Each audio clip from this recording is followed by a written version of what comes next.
2025 జనవరి 1వ తారీఖు నుండి పెద్దల ఆధ్వర్యంలో గత ఈ 10వ నెల 10వ తారీఖు వరకు ఏదో ఒక రాయల్టీ పెట్టుకొని మా జీవనం కొనసాగింది. మెయిన్ ఇక్కడ ఈ సుధాకర్ ఇన్ఫ్రా కంపెనీ ఒక చిన్న ఆలోచన చేయాలా. రాత్రిపూట మొత్తము జీరోలో పోతున్నాయి లారీలు.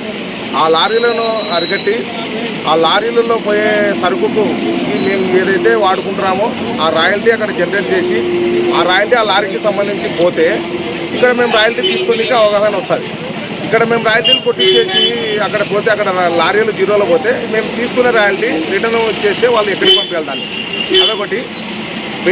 పలుకూరు నుండి బేదంచెర్లకు నాపరాయి మేము రవాణా చేస్తేనే బేదంచెర్లలో ఫ్యాక్టరీలు ఆడతాయి నిలబడకుండా.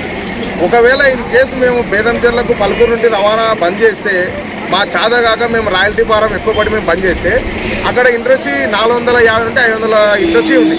ఆ ఇండస్ట్రీకి మన లోకల్ వాళ్ళు ఎక్కడ లేరు. ఇంతకుముందు గతంలో నందికొట్కూరు మండలము, ఆత్మకూరు మండలము, గతంలో వేరే మండలాల నుండి వచ్చేవారు. ఈరోజు జార్ఖండ్, రాజస్థాన్, బీహార్ లేబర్ ఉన్నారు. వాళ్ళకు సబ్సిడెంట్గా రాయి పెట్టడంతోనే మన దగ్గర ఉన్నారు.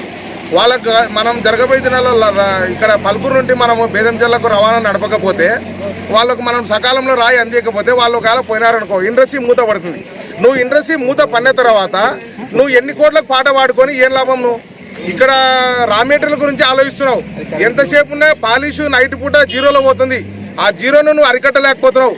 నువ్వు ఆ జీరో పోయే పనులకు నువ్వు రాయల్టీలు ఏ రకంగా పెట్టుకుంటే ఇక్కడ మేము తీసుకున్న రాయల్టీలు నీకు ఓకే అవుతుంది.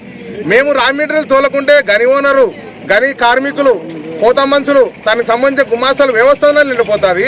తర్వాత మేము ఫ్యాక్టరీకి రాయి తోలకపోతే నేను కూడా ఫ్యాక్టరీ ఓనర్నే. నేను ప్రతి దాంట్లో ఉన్నా కాబట్టి ప్రతిదీ ఆలోచించాలా. ట్రాక్టర్లో ఉన్నాను, గనిలో ఉన్నాను, ఇట్లా ఫ్యాక్టరీలో ఉన్నాను. కానీ మనం సకాలంలో వాళ్ళకు రఫ్ రాయి అందించకపోతే వాళ్ళు వాళ్ళ ఊర్లకు వాళ్ళు వెళ్ళిపోతే మేము ఏ రకంగా సంస్థ నడుపుకోవాలా? అందుకే దీనికి గతంలో మేము ఏదైతే చేసినామో ఆ రేటుకు తగ్గట్టు మేము ఇస్తేనే తోలగలుగుతాం. లేదంటే మేము బంద్ చేసుకుంటాము. దానికి మేము గతంలో ఏదైతే జరిగిందో ఆ పాత పద్ధతి ప్రకారం మాకు కావాలా. నాకు ఈ అవకాశం ఇచ్చేందుకు అందరికీ శిరస్సు వంచి ధన్యవాదాలు తెలుపుకుంటున్నాను.